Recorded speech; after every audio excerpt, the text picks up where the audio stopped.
Yo, selamat datang di channel baru.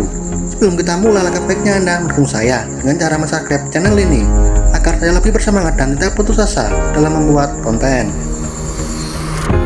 Pada kesempatan kali ini, saya akan melanjutkan alur cerita light novel Tensei Setelah Slam Dataken volume 22 part 13. Tanpa berlama-lama, langsung saja kita mulai.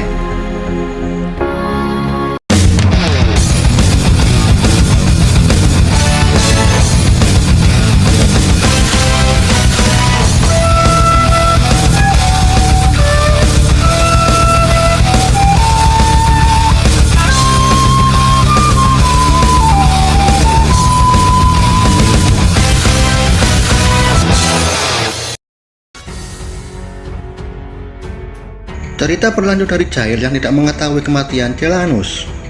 Menurut Jail, ini semua perkembangannya tidak diharapkan jika Celanus berhasil menguasai labirin. Sejak awal semua apa yang dilakukan Jail, misalnya seperti bekerjasama dengan VW, itu semua semata-mata hanya bertujuan untuk mencapai ambisi, mimpinya, dan balas dendam membunuh Raja Iblis Luminas, lalu menaklukkan poros dunia. Namun ketika mengetahui Celanus menginginkan wilayah, Jail langsung menyerah untuk menguasai dunia. Tanah subur seperti hutan Jura dan wilayah barat itu adalah tempat yang ingin Jail kuasai. Namun sayangnya, Jail tidak menemukan solusi tentang itu. Melawan Celanus itu adalah hal yang harus Jail hindari. Dan masalah lain juga muncul. VW sepertinya akan menguasai kekasaran timur. Dengan demikian, Jail harus memutar keras otaknya. Agar mendapat jalan keluar, satu-satunya rencana cadangan adalah menguasai Sarion dan menyerahkan sebagian wilayah barat kepada Draguel. Dengan terbaginya 4 wilayah itu akan berkembang melalui kerjasama. Kemudian, Eurajania akan menjadi masalah terbesar di kemudian hari jika tidak bisa menyingkirkan Veljat. Namun keuntungan adalah prioritas. Karena itu Jail memerintah bawahannya untuk memantau setiap negara. Laporan mengenai wilayah akhirnya tiba. Di Menara Surga, Milim telah menembakkan Dragonova dan langsung menuju Sarion setelah menyerang. Dengan marah, Jail bertanya-tanya, apa yang dilakukan si VW itu yang sehingga membuat Milim menjadi setampit, si tiran perusak. Dan jika itu dibiarkan, dunia ini akan hancur. Laporan kedua tentang kekacauan yang telah mencapai puncak di Dharmakania dan Luberios. Banyak pasukan yang berkumpul dan bergerak dengan tergesa-gesa.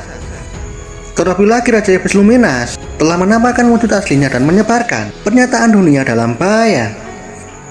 Dan dengan itu dia berhasil mengumpulkan para pahlawan dari seluruh penjuru dunia. Awalnya Jail menertawakan kelakuan Luminas yang berlebihan. Namun pada saat memahami perubahan situasi, Jail menyadari ini bukan lagi masalah orang lain. Pergerakan Milim mengkhawatirkan. Deklarasi Kiamatsumatsu Senkoku juga tidak bisa diabaikan. Pemikiran Jail mulai tertuju kepada Ivarat, sang penguasa dunia lain yang sebagai dewa kehancuran sejati. Jika benar Ivarat muncul, itu tidak mengherankan lagi dengan perubahan situasi yang cepat ini. Laporan lain muncul dari Sarion. Makhluk lain telah muncul dan sedang bertarung melawan Milim dengan kekuatan yang setara. Dengan itu, Jail seketika terkejut saat mengetahui lawan Milim saat ini adalah Veldora. Jail pikir, ini ada yang aneh. Seharusnya Veldora kembali ke labirin setelah mengalahkan Draguel untuk menghadapi Celanus. Di labirin seharusnya Celanus mengamuk. Di Eurajania Veljat melawan Ki. Di Dharmakania Ivarat hampir muncul. Di Sarion Milim hilang kendali. Jail mulai berpikir apa yang harus dilakukan dalam situasi kacau ini. Pada akhirnya, Jail tertuju ke Dharmakania. Dengan senyum jahat, Jail bangkit dari kursinya dan bergumam, Luminas pasti ada di sana. Cerita berpindah yang dimana pasukan pertahanan manusia bertempur sengit melawan musuh masing-masing. Bagian timur mengalami kehancuran paling parah yang disertai keputusasaan yang terus berlanjut. Dalam situasi seperti ini, mereka hanya pasrah kepada takdir dan terus bertarung. Berkat penghalang Holyfield, pemusnahan massal dapat dihindari, tapi itu hanya keberuntungan yang disebabkan berhentinya pergerakan Ivarat. Dan dengan santai, Ivarat duduk manis di atas bangku monster Raksasa yang sambil menatap pertempuran bagaikan hiburan tanpa menunjukkan niat tempur atau waspada. Beberapa orang memanfaatkan momen ini dengan mencoba melancarkan serangan. Alhasil, hanya ampas yang mereka dapat. Sedangkan Valkyrie masih terlihat berusaha memulihkan energinya yang sebagai satu-satunya harapan. Karena itu mereka menyimpulkan lebih baik menunggu daripada memprovokasi Ivarat. Bahkan Ruminas juga berpikir mengulur waktu mungkin bisa mengubah situasi menjadi lebih baik, meskipun semuanya bergantung kepada Rimuru. Ruminas mendecak dan tersenyum pahit. Saat ini Ruminas benar-benar berharap bantuan dari Rimuru atau bawahannya. Namun baginya itu hanya harapan rapuh jika mengingat Celanus muncul di labirin. Dan itu mustahil bagi mereka akan datang membantu. Meskipun demikian, Ruminas tidak bisa berhenti berharap. Jika berbicara tentang harapan, Ruminas tidak bisa membayangkan Rimuru sekeras kepala, licik, dan mesum akan terpuruk dalam situasi apapun. Walaupun dia terlempar entah kemana, bagi Ruminas Rimuru pasti akan muncul kembali, muncul dengan membawa sikap santainya, tanpa ada yang perlu dikhawatirkan. Ruminas tersenyum. Gambaran tentang Rimuru yang Chloe berikan, sepertinya itu dilebih-lebihkan. Bahkan Hinata juga sependapat dengan Ruminas. Bersamanya saja itu sudah membawa kehadiran yang luar biasa. Akan tetapi, ini akan menyebalkan jika makhluk mesum itu tahu situasiku saat ini. Entah ejekan apa yang si mesum itu akan katakan padaku. Karena itu Ruminas dan Hinata meningkatkan kewaspadaannya sebelum mendapat ejekan.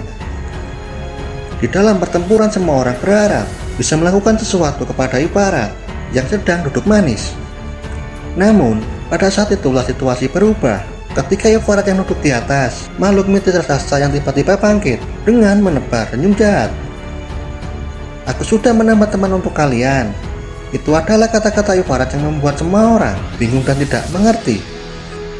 Namun pada saat menyadari, Ivarat duduk itu bukan lagi santai, melainkan melakukan ritual yang membuat Karybdis berevolusi dengan wujud yang menyerupai manusia. Setelah berevolusi, wujudnya juga ada yang cacat, seperti tidak punya mata atau mulut, tapi ada beberapa yang sempurna diantaranya memiliki keindahan yang tidak wajar yang hampir serupa entitas spiritual. Semakin tinggi keindahan mereka, semakin tinggi pula kekuatan tempur mereka. Ruminas dan Hinata mengeluh, baginya ini benar-benar sangat merepotkan. Jadi, Karybdis yang menyerupai manusia mulai membentuk kulitnya yang mengeras sebagai senjata yang meniru sebuah pedang. Bagi Hinata, Karybdis saat ini lebih lemah karena pelindung dirinya tidak merata seperti di wujud aslinya. Namun, daya serang mereka jauh lebih kuat dari serangan wujud aslinya. Bahkan mereka masih terus belajar menyesuaikan gaya bertarungnya. Dengan seiringnya berjalannya waktu, situasi menjadi tidak menguntungkan di pihak Hinata dan yang lainnya. Kalkurio mulai merasa terdesak dan menanyakan kepada Minit. Namun Minit memintanya untuk tidak menanyakan kepadanya, karena dia sendiri juga tidak tahu harus apa. Mungkin satu-satunya cara yang paling efektif melenyapkan mereka dalam sekali serang. Selain itu, Karybdis saat ini adalah eksistensi yang jauh lebih tinggi dari sebelumnya. Tidak hanya daya tahannya yang kuat, tapi juga regenerasi yang super cepat. Dan itu benar-benar sangat merepotkan. Hinata sendiri mulai merasa situasinya mulai memburuk ketika memahami bahwa Ivarat saat ini sedang mengamati pertempuran ini dengan kekaguman. Dengan kata lain, Ivarat mulai belajar menyerap teknik berperang mereka semuanya dengan melihat dan mendengar. Pertempuran semakin sengit. Di wilayah timur, garis depan paling kritis. Sementara di barat diperlihatkan sebuah makhluk yang keluar dari gerbang pintu surga dengan sangat anggun. Makhluk ini memiliki aura seorang raja. Dia Kakeshi, binatang buas yang lari dari kekosongan. Namanya benar-benar mengemaskan, namun penampilannya sangat mengerikan. Bentuknya seperti serigala, tubuh seperti singa, kepala bentuk naga yang diselimuti, sisik naga hitam pekat, dan ekornya bercabang berjumlah 8 seperti ular. Matanya berwarna merah melirik ke sana ke sini. Makhluk besar seperti Kakeshi seharusnya memiliki banyak titik buta, namun sayang itu sama sekali tidak ada. Jadi Kakeshi bisa menumbuhkan mata di bagian tubuh manapun dengan sesuka hati. Dan yang paling mengerikan adalah taringnya. Namun Kakeshi saat ini masih belum tertarik dengan pertempuran, melainkan lebih tertarik dengan dunia baru yang pertama kali dia injak. Dia pun menarik napas dan mengeluarkannya dengan lega. Dan kemudian terdengar teriakan di udara. Sebuah gelombang kejut dilepaskan yang sehingga membuat yang lemah terlempar. Para manusia terkejut. Apa-apaan makhluk ini? Grigori yang trauma dengan Rangga, dia gemetar pucat. Kenangan terburuknya terulang kembali.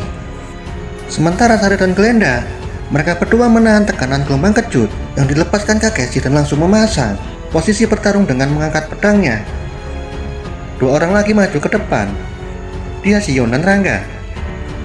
Seperti biasa, dengan sifat keras kepalanya yang selalu meremehkan musuh, Shion menyatakan, "Jadi hanya seekor binatang, aku sendiri sudah cukup untuk melawannya."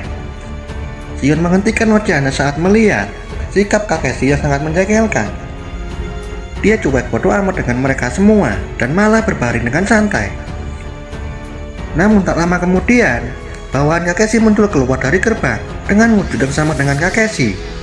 Dan perbedaannya bawahan Kakeshi, tubuhnya lebih kecil dan memiliki 6 mata. Semua bersiap, itu teriakan Shion memberi kode. Pertempuran dimulai dengan bawahan Kakeshi yang bergerak dengan formasi yang terorganisir bagaikan kawanan serigala yang menyergap mangsanya. Ancaman mereka paling rendah tingkat A. Lebih buruknya ada beberapa dari mereka yang memiliki ancaman tingkat S. Sedangkan para pahlawan rata-rata tingkat A. Jika ditanya, bisakah menang 1 lawan 1? Jawabannya tak semudah itu. Glenda berteriak meminta semuanya untuk tidak bertarung 1 lawan 1 ketika memahami musuh baru ini sangat berbahaya. Terlebih lagi, jumlahnya ada ratusan ekor. Bertarung sendiri itu bunuh diri. Tanpa peduli arahan, Shion langsung menebas beberapa musuh sekaligus dalam sekali ayunan pedangnya. Dengan tatapan dingin, Kakeshi mengamati pertempuran yang seolah-olah tidak peduli. Namun yang sebenarnya, Kakeshi penuh perhitungan dan menunggu di mana ketika ada momen yang tepat. Pada akhirnya momen itu telah tiba. Kakeshi bangkit dan meraung sehingga menggetarkan udara. Walaupun dia binatang buas, tapi dia memiliki kecerdasan yang melampaui manusia. Tidak hanya berhati-hati tapi juga licik, bahkan mampu menghindari pertarungan yang tidak bisa dimenangkan. Para bawahannya semakin beringas setelah mendengar raungan deklarasi pertempuran dimulai. Glenda menembak satu musuh sebelum memahami perasaan yang tidak menyenangkan. Ketika menyadari, Glenda berteriak yang diperkuat dengan telepati net agar semua orang mendengar. Semua orang tahan napas jika tidak ingin mati, dan itulah yang Glenda teriakan. Glenda menyadari raungan Kakeshi kedua itu adalah serangan senyap yang dikamuflasekan sebagai deklarasi pertempuran. Di sela-sela sisik naga Kakeshi mampu menyemburkan enzim pelarut, cairan beracun yang bercampur dengan aura iblisnya. Bagi bawahannya, cairan itu tidak berbahaya, tapi bagi makhluk hidup lain itu adalah kabut beracun yang sangat mematikan. Dan kita lanjut di video selanjutnya. Terima kasih sudah menonton.